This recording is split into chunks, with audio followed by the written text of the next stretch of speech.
حاصل کرنا، اور اس کی ایک دعا جو ہے وہ ایسی ہے کہ جو حضور نے صحابہ کہتے ہیں ہمیں ایسے سکھائی جیسے قرآن، یعنی اتنے اہتمام کے ساتھ وہ دعا سکھائی۔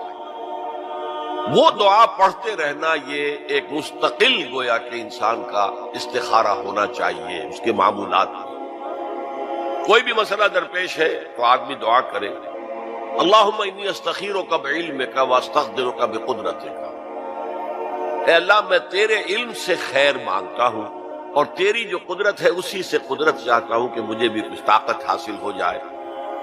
اللہم انی استخیرک بعلمک واستقدرک بقدرتک واسألک من فضلک العظیم، اور مانگتا ہوں تجھ سے تیرا بہت بڑا فضل۔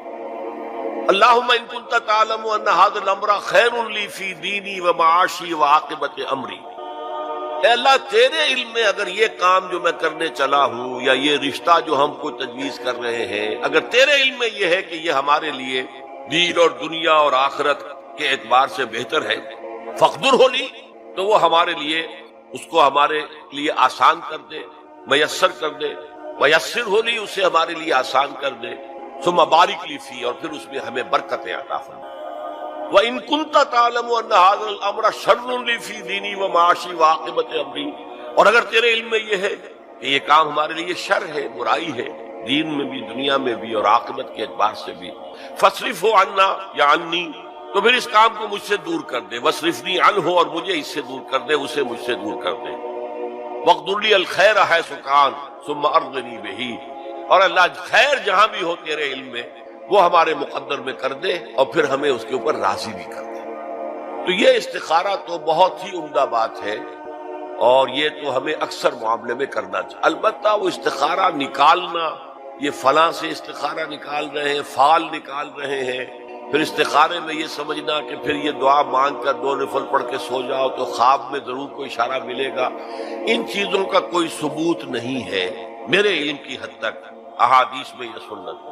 بہرحال اگر اللہ تعالیٰ اشارہ کر دے کوئی خواب کے اندر تو بھی کوئی بعید بات تو نہیں ہے، لیکن یہ کہ اصل میں دعا استخارہ جو ہے بس وہ ہے اصل استخارہ، اور وہ بہت عمدہ چیز ہے، اور وہ ایمان کے عین مطابق ہے کہ اللہ ہم نہیں جانتے تو جانتا ہے، ہم شارٹ سائٹڈ ہیں، ہمیں یہ چیز اچھی لگ رہی ہے، ہمیں پتہ نہیں شاید اس کے پیچھے کوئی بری چیز چلی آ رہی ہے۔ قرآن نے کہا ہے وَعَسَىٰ أَن تَكْرَهُوا شَيْئًا وَهُوَ خَيْرٌ لَكُمْ وَعَسَىٰ أَن تُحِبُّوا شَيْئًا وَهُوَ شَرٌّ لَكُمْ وَاللَّهُ يَعْلَمُ وَأَنتُمْ لَا تَعْلَمُونَ، ہو سکتا ہے تم کسی چیز کو برا سمجھو حالانکہ اسی میں تمہارا خیر ہو، اور ہو سکتا ہے تم کسی چیز سے محبت کرو حالانکہ اس میں تمہارے لیے شر ہو، اللہ جانتا ہے تم نہیں جانتے۔ تو اسی کو کہتے ہیں تفویض الامر الی اللہ، اپنا معاملہ اللہ کے حوالے کر دو، اللہ تو اگر اسے ہمارے لیے خیر سمجھتا ہے تو آسان کر دے، اگر شر سمجھتا ہے تو ہم سے دور کر دے۔ اپنے من میں ڈوب کر پا جا سراغ زندگی۔ قرآن کیا کہتا ہے وَفِي أَنفُسِكُمْ أَفَلَا تُبْصِرُونَ، اور تیسری اہم ترین آیات کیا ہے؟ آیات قرآنیہ۔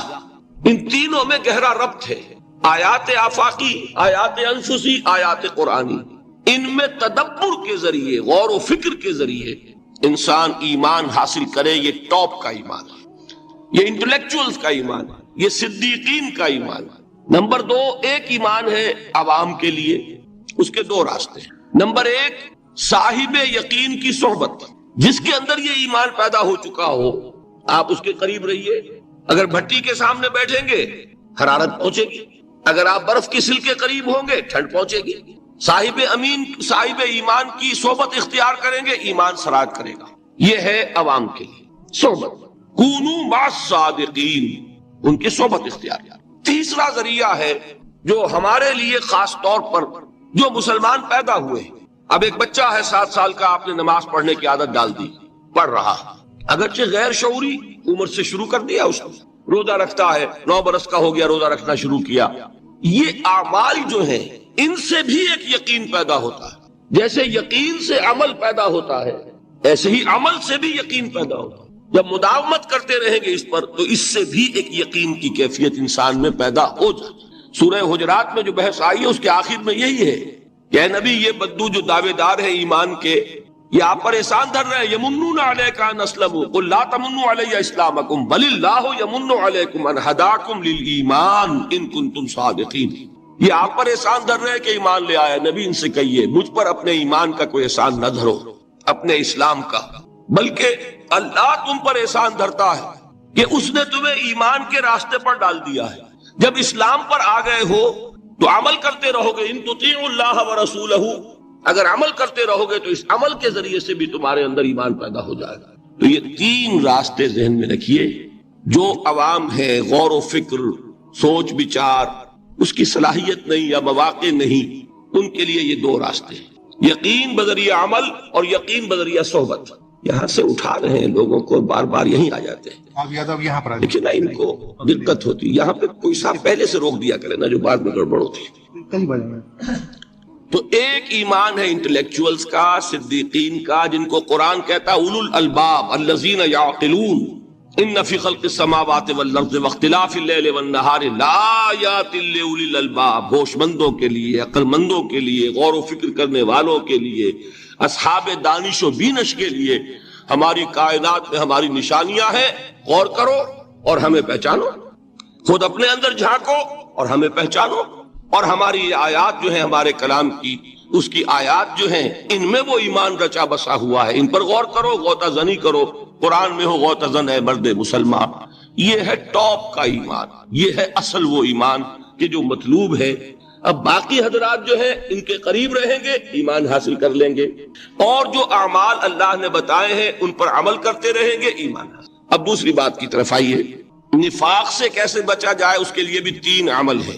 پہلی چیز، اور دو چیزیں تو وہ ہیں کہ جو سورہ منافقون ہی کے دوسرے رکوع میں بیان ہوئی. پریونشن کیسے ہوگی، بچو گے کیسے؟ دوام ذکر، اللہ کو یاد رکھو. یا ایھا الذین آمنوا لا تلہکم اموالکم ولا اولادکم عن ذکر اللہ ومن یفعل ذلک فاولئک هم الخاسرون. دل کو غفلت میں مت آنے دو. دل غافل ہوگا شیطان کا ڈیرا بن جائے گا. وہ دوام ذکر میں، البتہ یہ ذہن میں رکھیے کہ دوام ذکر کا ذریعہ کیا ہے، اس میں مغالتے ہیں لوگوں کو. جو سب سے بڑا ذکر ہے اس کو بھولے ہوئے ہیں، اور جو تیسرے چوتھے نمبر کا ذکر ہے اس کو سمجھ بیٹھے ہیں کہ بس یہی ذکر ہے. سب سے بڑا ذکر، مجسم ذکر قرآن ہے. الذکر انا نحن نزلنا الذکر وانا له لحافظون. وہ الذکر کون سا ہے؟ قرآن. اسی کو فرمایا، میں نے وہ آیت سنائی تھی کہ لوگ تنزیہ کہتے تھے یا ایھا الذی نزل علیہ الذکر انک لمجنون. حضور سے مخاطب ہو کر کہتے ہیں فلاں جس کے اوپر کے اس کے خیال کے مطابق ذکر نازل ہوا ہے، ہم تو تمہیں پاگل سمجھتے ہیں. وہاں بھی لفظ کیا ہے؟ الذکر. تو معلوم کیا ہوا؟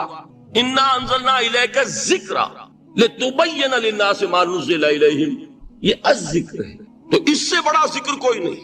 تلاوت قرآن، تدبر قرآن، غور و فکر قرآن کا، قرآن کو یاد کرنا. اس پر میرا کتاب چاہے مسلمانوں پر قرآن مجید کے حقوق، اب تو یہاں شاید کوئی کتاب موجود نہیں رہی ہے.